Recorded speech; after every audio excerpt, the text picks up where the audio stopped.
On Screen Manitoba is an innovative membership-driven association that leads, builds, and represents the Manitoba screen-based industry. So, Leonardo, the projects that are coming out of the Film Center, does the media, like your department, work with some of these films? Because I know part of it is they are Film Center projects. Does your team work with the filmmakers to do internet? That has just started to be implemented. So we've started to work with them and help them run, Indiegogo campaigns and give them, because we've been doing it for such a long time. Unfortunately, we weren't involved with that until like this year, but those strategies and that involvement is starting to happen more and more. Up until now, we were more focused on the projects that were coming out of the Media Lab and building those strategies and making sure that they had a life, but it's really important that the films do too. So the Media Lab is taking a full swift, where it's not just the Media Lab that is digital, it's going to be the entire center. Now, did any particular projects that get developed through the Media Lab have a high-end or a huge life on the internet as far as marketing and strategies and things like that through social media, or no? I'm trying to think which ones. A lot of the projects that had come out definitely had. I'm forgetting the names now, but they definitely had lives and online. Because we've had Facebook apps. We had a green app called Green Wave that came out and had a life and had that support and stuff like that. However, a lot of the projects that were coming out before our new program were more installation based, so they didn't have so much of that element to it. But we did do an interactive feature film called Late Fragment that had an entire life online and had all those elements, and we shot and did all that extra stuff and the promoting, and it came out in 2007, which was around the time where all this stuff started to happen. But yeah. I mean, I'd like to talk about this too, and we'll start with you in a second, Brendon. To me, it's about, once you get the green light that you're going to make a movie, I think, you got to move straight to a Facebook page, a Twitter account, a website, start putting content up, video blogging. A movie that I was involved in as an exec producer called Dead Before Dawn, which was the first Canadian finance 3D movie, started their website on the first day of principal photography, and we did video blogging from the set where the cast, was on camera talking about the film and the director and the producers and things like that. And we were building audience every day by every time we did a video blog while we were shooting. We also ran contests where it was guess what's in the box. So every day while we were shooting, we'd have a box with something in it, and if you guess what was in the box, we mailed you what was in the box. So those kinds of things work. Brendon, from the NFB and the projects that the films that you do, is there anything that you guys are doing like these kinds of things from like before, when you just start shooting or just before you start shooting a project? Well, actually, before I answer that, can I rip off your Facebook song competition idea? Sure. Great. That's great. I'm going to do that. Okay. I mean that. So no problem. That'll be $50,000 check payable to Federgreen Entertainment. Okay, we'll negotiate. I'll co-produce every NFB film for the next 15 years. All right, you're out negotiating me right now in front of all these people. Anyway, one of the things that we've kind of found is that we're working with filmmakers, new filmmakers, but also filmmakers that have been, for instance, documentary filmmakers that have been working for many, many years, and part of it is actually kind of going back before just jumping in like that, and kind of getting people, like trying to empower the filmmakers to go, there's all these new tools that you can take advantage of. So a little bit of it also has to do with just kind of, I don't want to call it like a re-education, but sort of just like here's a whole bunch of new things that are happening. Let's think about that in addition to the more traditional practices that you're sort of, that you do in development, right?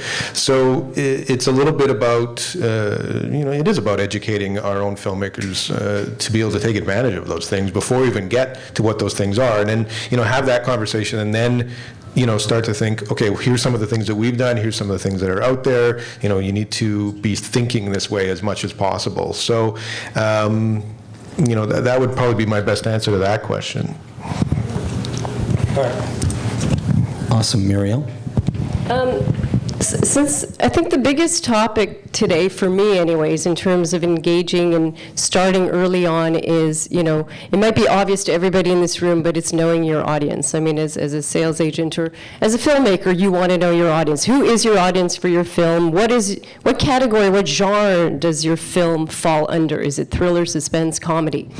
Once those very simple questions are answered, they're so important, you can start to target your community. And by community, of course, we're talking about online strategies. And just like everybody here knows, it is absolutely about starting to talk to that community. We have the opportunity today, and nothing I'm saying to you you don't know, but I just have to say it. We have the opportunity today to engage our audiences one-on-one. Having come from a traditional model where here I am, here's the film, it's now on a broadcast station. We have no idea who's watched it. We have an idea of ratings. You don't have that information. As filmmakers today, you have that information. You have that data. You have those analytics. You have the opportunity to actually speak to that audience and to engage them up front. And again, it's not just about that film you're making, it's about every film you're making after that, because once you have that audience, once you have that database, once you have those people speaking to you and speaking to others about your film, you can build on that. There's something important that I read or learned recently, maybe again it's something that and actually, you know what, since most of what we're talking about today is interactivity and conversation with your audience, who here in this audience has already used social media platforms to promote their films or their work? I'd love to know that. Great. Right. So some of you are already engaging in the process and know what it is. And for others of you, it might be daunting. I don't know. I mean, for me, I was born, there was no internet, let's face it. I mean, I'm not 30, I'm not 20, never mind. The point is, I was born, there was no internet. I am on that fine line, like most of you in this room, who, the internet came along and bam, it's like, the millennials know way more than I do, and they're just so active in that space, and it's like, if I could just tap a little bit of their brain, and anyway, the point is you work with those people because they know what they're doing, and they can engage that audience. So some of you have done it, fantastic. The point is, I think, as filmmakers and moving ahead, is to do that early on. I love what you guys did. It's exactly how you start the conversation. So the one thing I wanted to tell you about very quickly is what I call the 80-20 rule. And the 80-20 rule applies for many things, but in social media, and this is really something that stuck with me, when you're going to build that community and start having the conversation with that audience, use the 80-20 rule. And the 80-20 rule is 80% of what you're going to do is sharing information. Is actually saying, hey, what do you watch? What do you like to do?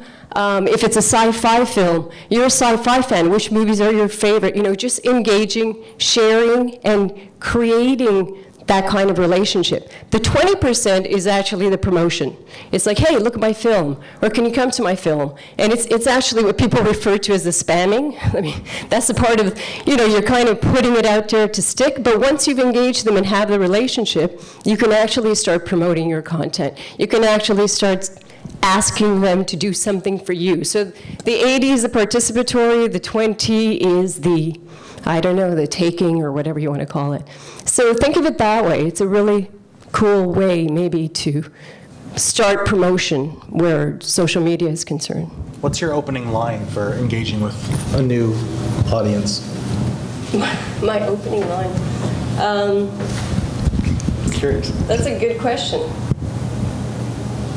Engaging with a new audience. You gotta, it's like anything else. You've got to find your TV guideline. You've got to have a great title. You've got to, you're talking about social media, or you're... Like when you say you have to start engaging with an audience, what's your, like... You know what? If I have the opportunity, and I think it's a great question, because if you have the opportunity to get to know that audience, then you find your opening line. There's a fantastic story No, that's not what I was going to say. There's a guy named Gary Vaynerchuk. He's a big marketing guy. I'm going to make this quick. His dream is to buy the New York Jets. That's his dream. That's it. The guy's going to do it. He's doing very well. He's a multimillionaire. I went on Twitter and I said, Gary, how can I help you buy the New York Jets? My Twitter follow, went, I don't have a lot of followers right now, but literally in the space of 2 weeks, I got 40 followers that came out of the blue of nowhere. It's that thing. It's finding that thing that speaks to that person. And Gary Vaynerchuk is successful because he sells wine. He started a wine library eons ago. That's what he's famous for. Because every time somebody ordered a case of wine, he went to every social media page of that client and found what they liked, and then he would mail them the T-shirt of the hockey player, their favorite hockey player, along with their case of wine. It's that kind of opportunity. It's just you're getting to know people on a one-to-one. So, they're going to love your film because of that. They're going to follow you because of that. Let's have a few questions. So let's start in the back. I had a question about your show, Avi. How did you deal with actors when you're promoting films? The actor cost and Shh, quiet. Quiet, don't tell anybody. We're allowed a certain promotion. Well, yeah, I mean, they're allowed, under the TIP program, they're allowed to help promote stuff. On a general movie, you don't have to pay for their time to do interviews and stuff like that. That falls under a different part of the agreement, so. But shh, don't tell anybody. Yes? It all takes time and people time. If you're going to really engage with people, you can't do it once and then leave it for 6 months and do it again. It has to be a very regular sort of thing. So how do you cope with the resources, the human resources, to keep it up?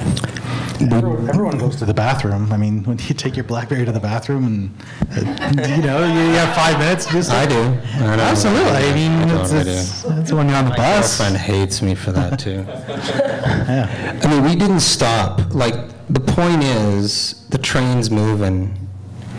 You got to keep going. And the only way that this movie was going to be successful is that we didn't stop. And we didn't, and we still haven't. I mean, the movie's coming out August 7th on DVD, being released by the largest DVD distributor in the planet. Yeah, the planet. That's what they say anyways, but okay. Anchor Bay. And they don't do comedies very much. Mostly it's a genre movie that they released. They loved it so much, they felt that they could totally engage an audience with this movie. They spent a bunch of money on P&A to get this movie out there, and it's going to be in every big box store in Canada. And we're not stopping. We are promoting, Sean's going out on some interview tours, and Paula and Nick, and we're going to keep filling the Facebook page and the Moonpoint website and my IndieCam website. I'm selling t-shirts and hats and stuff still. And the audience is completely engaged. I mean, we're getting emails from people all over the world that are saying, when can we get the DVD? Where can we buy it? I mean, it's because we have not stopped that we're doing as well as we're doing. And it helped to hire a younger cast, I guess. We had 30 speaking roles, and they all participated in doing it. So we created a little army of cast and crew and musicians to help do the work for us, sort of thing. So they were posting information about our project, and the actors were, and each of their database has. Yes. Like Paula, who's got a huge following because of Degrassi, and she got all her Degrassi. We purposely invited all of her cast members from Degrassi to the opening night screening, and we got them to tweet and Facebook. And then all of their fans started coming to talk to us, and then they came to our screenings at the AMC and stuff. And so my Facebook friends, which I have 2,000, and Sean's and Paula's and Nick's, and everybody amassed together, and we all sent out emails, and we sent Facebook messages and made postings. I mean, we were relentless. And then during the festival circuit, Paula and Nick and Sean and a few other people went out to the festivals and did the Q&As and stuff like that. We also did videos for every festival we were going to. We posted a video online. Hey, we're coming to Gimli, and we did one for Gimli. We did one for when we launched on Air Canada. We did hey, we're going to be on Air Canada video, and we did one. Was it a Gimli video? Yeah. It's 30 seconds. keep talking while I figure this out. So, you know, we did these little videos when we sold to TMN. We did the same thing for TMN. We did those kinds of things. We did one for Anchor Bay, I think, too. That is Buffalo Niagara. Buffalo Niagara. There, Gimli. Gimli glider. Gimli, son of Glowin. Gimli shelter. I got nothing. What's up, Gimli? I hear that I gotta stop swinging because that feels ridiculous. I found out you're actually gonna be hanging out on the beach under stars with some blankets, probably some wine. I'm a big supporter of that, so I hope you like our romantic movie. And let us know what you think of it. Seriously, let us know. That's not really a phone number. Yeah, I'll kill you. You probably would, is the thing. But I mean, those little videos that we did garnered us huge attention. And I will say also that Air Canada and TMN didn't want anything to do with this movie. But the moment we started pushing and pushing and pushing, and I kept emailing them saying, this is how we're doing theatrically, and this is who I've sold to, and blah, blah, blah. I almost guilted them into watching it and then guilted them into taking it, and now they're extremely happy that they have it. Moonpoint was only supposed to show for 2 months on Air Canada, and it's still playing in its 4th month now. So, you know. We should be paid for that? Yeah, I know. I'm going to email them tomorrow. Yeah. So is there an endpoint to this social media engagement for the project? Like for everyone there, like at what point do you stop kind of promoting it so actively? Hello? Is there an endpoint to your career as a filmmaker? No, right? You're just making one film, hopefully. You're producing content and you're continuing in your journey. So, yeah, maybe, I guess at some point you're a bit more relaxed on the social media front because you're busy with other things, but you know, the audience is still there, and that's the idea. These guys have built a community that are going to really be quite excited about the next film. So you can start talking about the next film right now. You know, we're working on the script, and here's a few dialogue pieces from the script, and you know, oh, check out these outtake. You know, some of the behind the scenes already. Like, film yourselves in your office for, you know, people love that stuff. It's just, I like it. it's just, you know, the real behind the scenes. I mean, it's continual. It's continual. That's what it is. You're talking to your friends. Talk to them. They're your friends. They're your future. They're your audience. I mean, Sean and I just optioned a book recently that we're going to turn into a movie, and you know, we're going to shoot a trailer for the film. The script is being written right now, and it's called Fruit, A Boy and His Nipples. And it's about a 14-year-old boy whose nipples talk to him. And it's a great book. It's a Canadian book. And the audience for Moonpoint is the exact audience that this book is about, you know, lends itself to. And we are going to take this audience and we're going to bring them over to our next film, and then the next film, and the next film. And we're just going to keep building audience for as long as we can. So my opening line for that would be, do you speak to your nipples? Oh, there. I like that. Yeah. With all this early contact, can audiences have an impact on the content of a film? Oh, yeah. I mean, first of all, I think that, you know, we knew who our audience was for this movie right from the get-go. When I first read the script, we talked about who was its audience. And I say to people, when you're pitching a script, what would you compare your script to? So when I read this, I said it was like Garden State meets a John Hughes movie, or like a Napoleon Dynamite. And to me, those are the people that you have to market to, the people that like those kind of movies. There's no... I'll use a movie that I produced called 1 Week. Mongrel, who's a fantastic distributor, felt that the audience for 1 Week was the people that like Pacey and Dawson's Creek. And I said, that's crazy. Those people don't understand losing somebody close to them who has cancer, or driving across Canada. They've never done that before. My feeling always was that the audience for that movie was 45 and older. It's the film circuit audience. Nobody believed me. I just shut my mouth and let them do what they did. They're great. They released the film in over 60 theaters across Canada, which very rarely happens. We did $1.3 million box office, but I think that if we had geared the film to that 45-year-old and over audience, I think we would have doubled our box office for sure. The film circuit proved it. It did huge numbers in the film circuit, and whenever I went to a theater and I watched the movie with an audience, the average age was 45 and older. You have to know who you're talking to. And who is going to go see that movie? The film by Seth Rogen, 50/50, could piggyback on that one. That's the same. It's a great story. I saw 1 week. Fantastic. We're still open for questions. Yes, in the back. I had a question about branded content online. This is more about online strategy, but I'm curious to know, when you're dealing with branded content and you have all these sponsors, how much can you rely on piggybacking on their audience online, or is that to our detriment, or, where is the balance? Well, I'll start off, and please, anybody join in. You have, as a producer, you have to be really careful who your sponsors are, because depending on which network you sell, like let's say your sponsor is Pepsi, but they only do Coca-Cola commercials, you're in big trouble. So you have to be really careful who you're working with as sponsors. A movie that I produced called Square Hockey Musical, we raised about $150,000 worth of sponsorship money that went directly into the making of the movie, because we had all these rink boards that we had in the film, and we sold advertising on those rink boards. I mean, what an ingenious idea. But we had to make sure with the people who were our broadcasters that we weren't going to infringe on any of their, people that were advertising on their network. And because it was the movie that it was, we had already engaged a broadcaster. But if you don't have a broadcaster when you're about to shoot and you've gone and made all these commitments, and then you discover that they won't let you have a Pepsi on screen, then you've got some work cut out for you.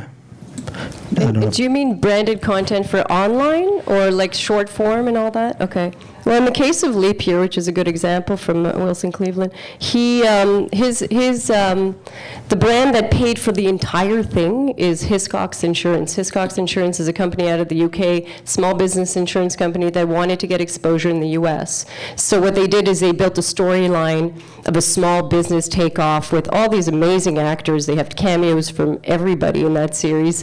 And were they able to piggyback off the Hiscox brand? A little bit, and internationally we're trying to do that because I'm handling the international. But in terms of the US market, they hired them and took 3% of their marketing budget to and put $400,000, that's equivalent of $400,000 into this web series in order to get their name out in the US. It achieved the results like in the 2,000%, because of course they went from 0 to 10% in terms of penetration. They got 40,000 followers. They had 5 million views, 3.7 million organic views. I mean, it's a huge success. It's a fantastic series. So yes, they're piggybacking. They are a little bit right now. I think it's the brand that's piggybacking off of the actual series, but we're doing it internationally as much as we can. I don't know that works as much. I think that really the brand is hiring you to tell a story, because brands are understanding. And in the case of this specific content, the brand is not in it. There is a slate at the beginning. It's not part of the storyline. They never mention Hiscox. The idea was to create an entertaining comedy series around small businesses which could promote their small businesses. Brands are understanding that they need to reach the emotive. The opportunity for filmmakers and brands are huge, but yes, to Avi's point, it is so important that you don't get the wrong brands on board if you want to go linear, because the broadcasters will not be able to air it. So their sales department will piss all over it and say, no, that's a competing brand to our major client, so we're not going to go there. So think about that.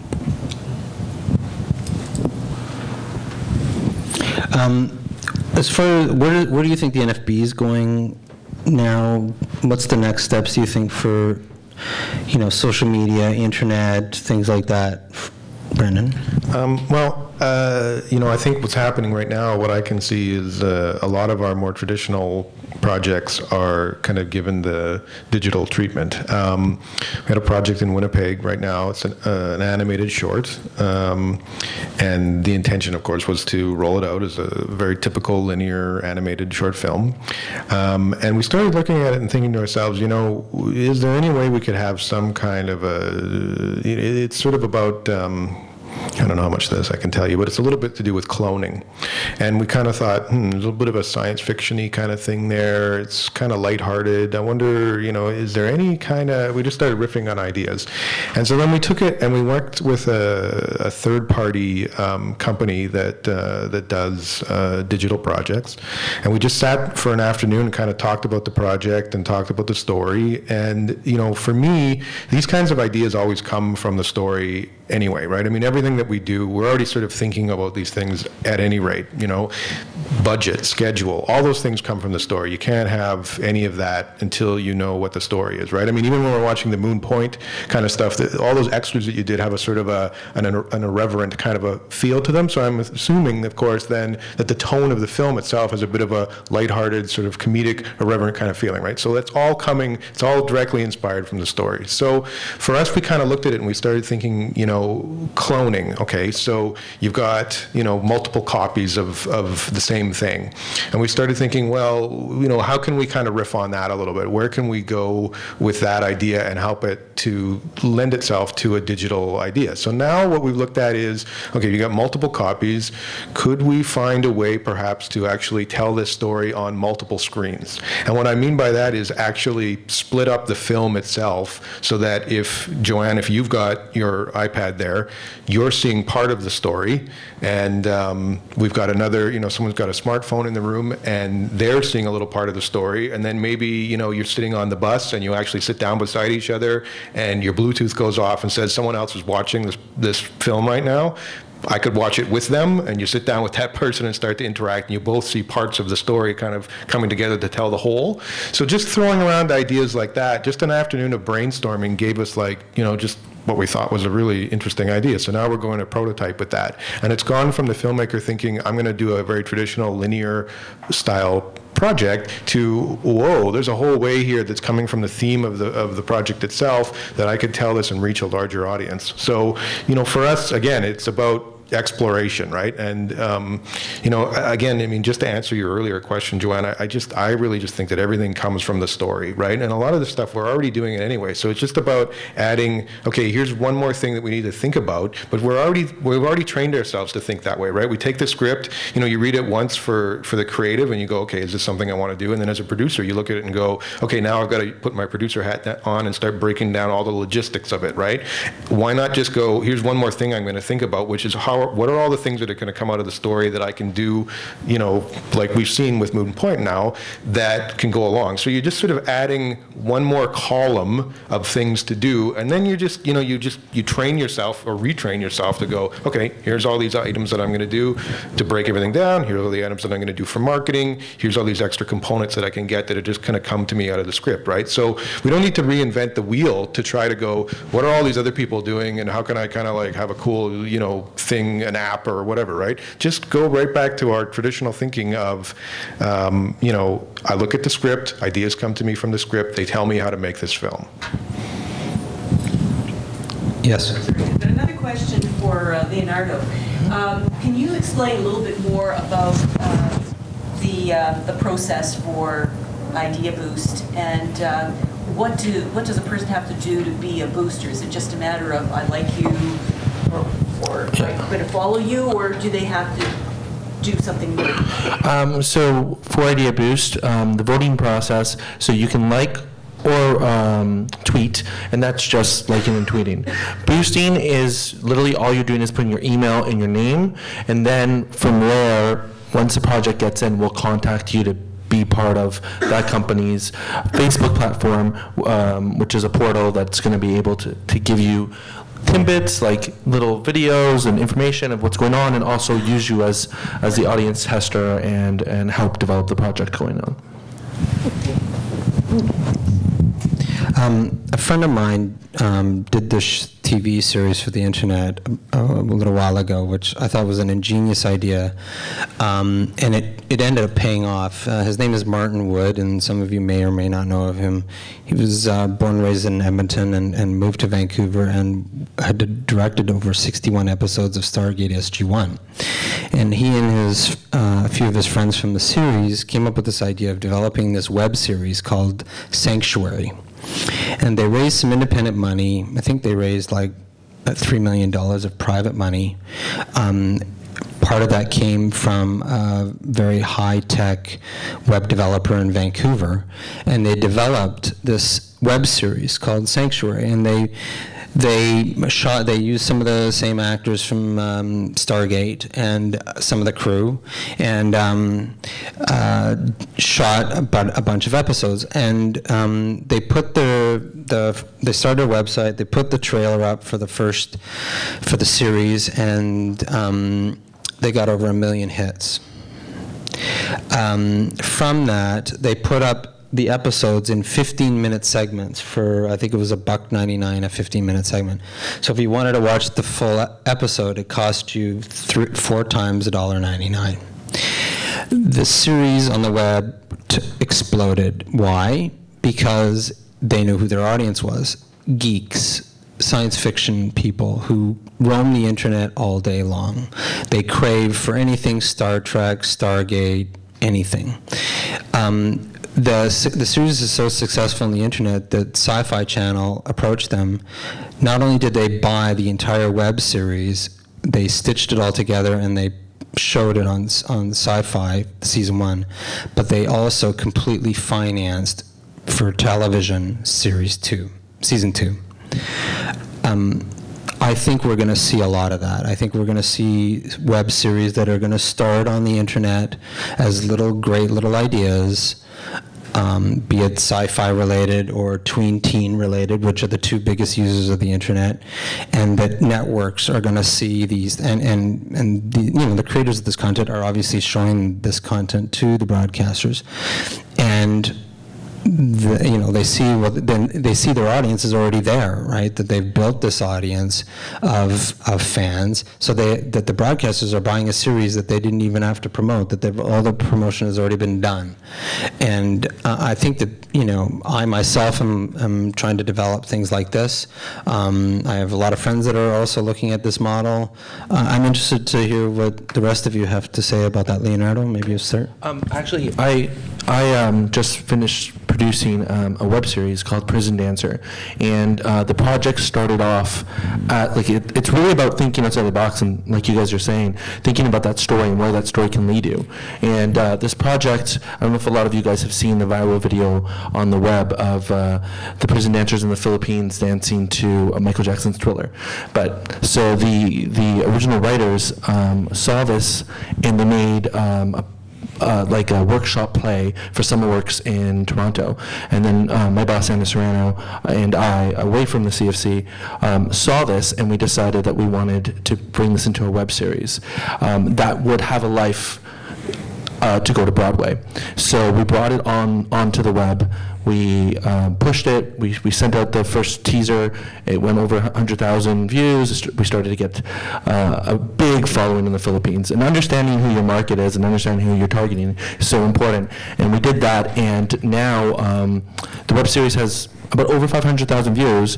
We went to New York. I just came back from New York. We debuted it off-Broadway as part of the New York Manhattan Theater Festival. It was completely sold out. It's the highest rated critically play ever musical ever off Broadway. So because we've started and we built an audience early, and we understood where this had to go, and we understood that this was for theater, but bringing the web and engaging an audience right away has helped bring this, and now we're hoping, and we're in talks about mounting it on Broadway. So it shows the life of what you can do with the project, and thinking outside that box and thinking transmedia. And we're also developing an app for it and so on. So it has so many different lives where it's going to go. That's awesome. That's Muriel. I just wonder if there are more questions. I know we're almost done, so I can talk about other things, but are there any other questions? So should I wait longer?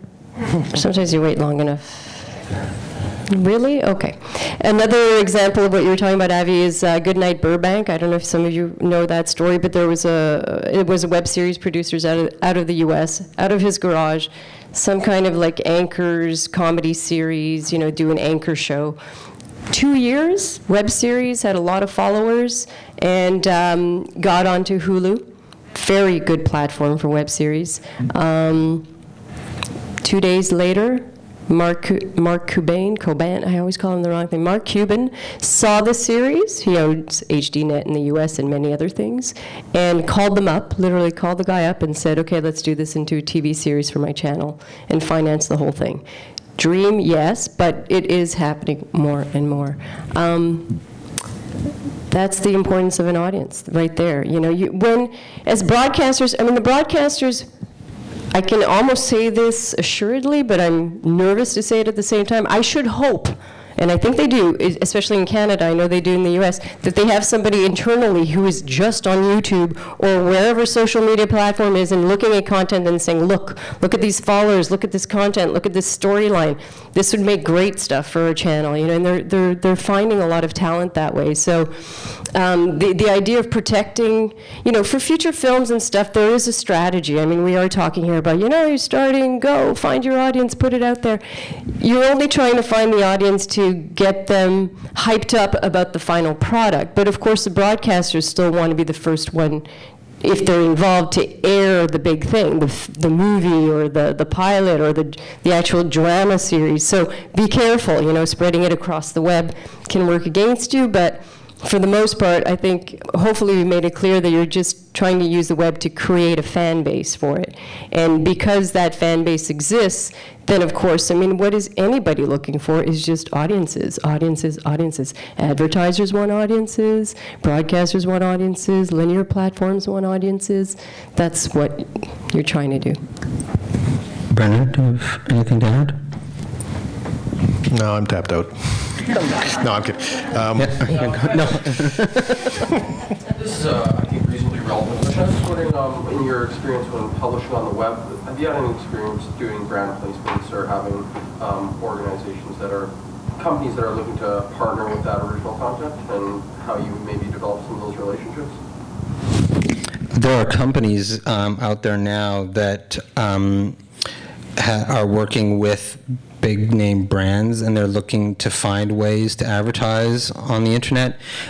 Significant big time advertisers like some of the car companies and stuff have decided that television is not a smart way to spend their money now, and that the internet is the place to spend their money, and that they're trying to find ways to get on the internet.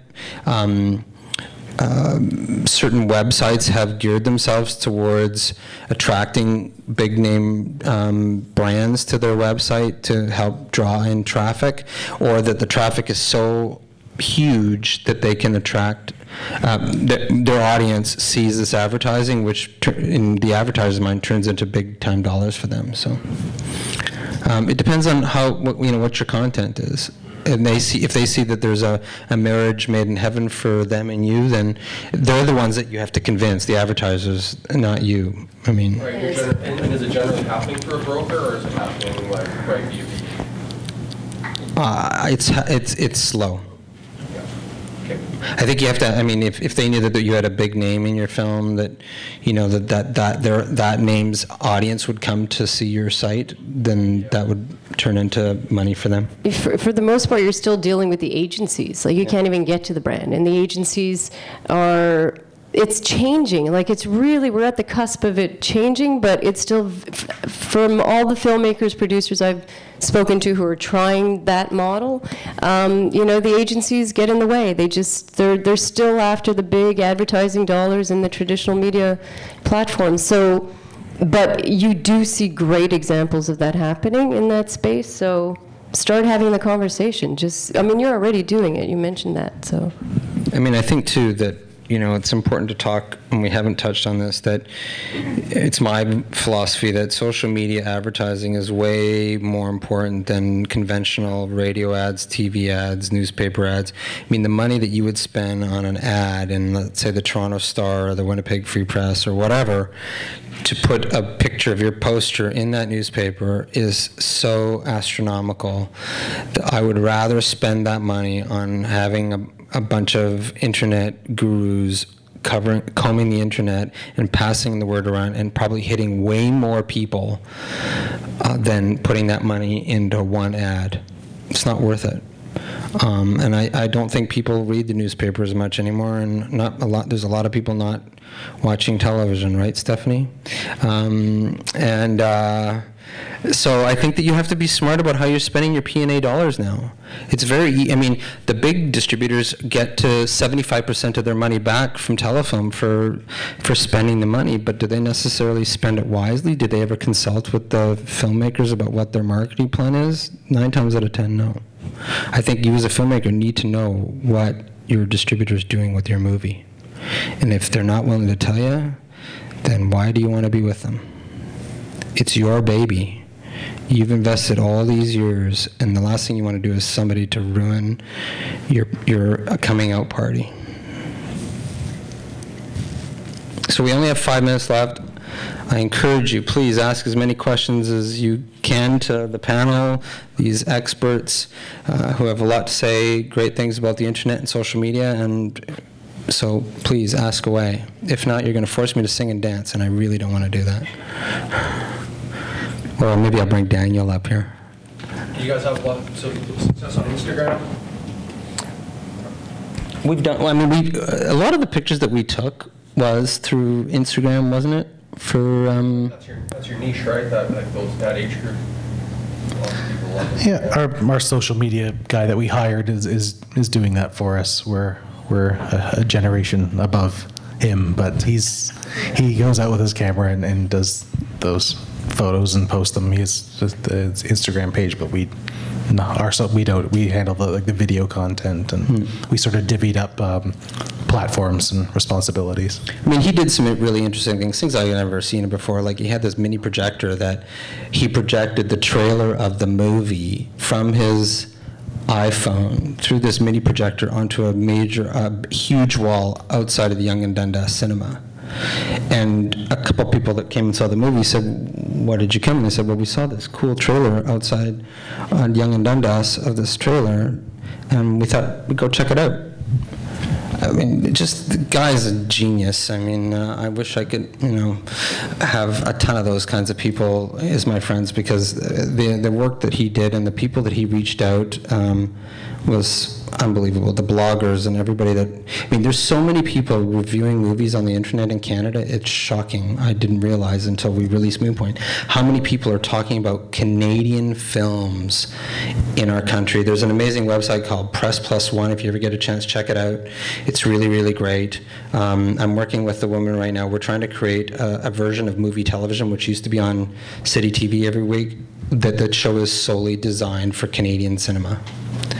And we're talking to Rogers right now to hopefully get it seen on their networks across the country. But there's a lot of bloggers out there talking about Canadian films out there, which I think is really, really great. And you need to find out who they are, and you need to get to them. You need to get them your screeners and show them, because people are reading these people's reviews on the internet. It's amazing. There's one guy that I found recently that I think is also quite interesting. His name is Thomas Mai, M-A-I, THOMASMAI.net. And basically he's a filmmaker and distributor, but now he's completely devoted all his time and energy to consulting and telling you about how to launch your career on social media platforms, online, as filmmakers, as producers, how to keep, how to control your content, all of those things. So he's got a pretty good website. I think he's still working on it, but anyways, he's from Norway, lives in Australia. You might want to look him up. He has some good advice. And I get nothing for saying that. But I'm going to, because the NFB is going to use my music idea.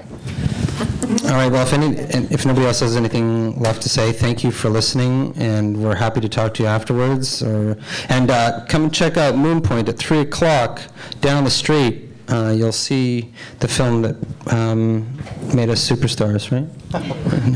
Anyways, thanks a lot. So thank you once again to our panelists. It was really very rich content this morning. I think everyone has a lot to take away.